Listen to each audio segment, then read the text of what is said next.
সোহাগী ছোঁয়া কেউ কাছে এসে রং দিয়ে যায়।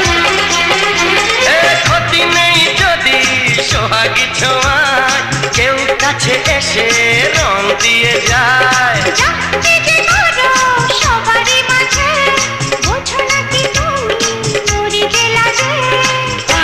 তোমাকে লাগছে দারুণ, আরে না না না না আজকে তোমার কথা শুনবো না, এমন দিনে ছেড়ে দেবো সেটা ভেবো না।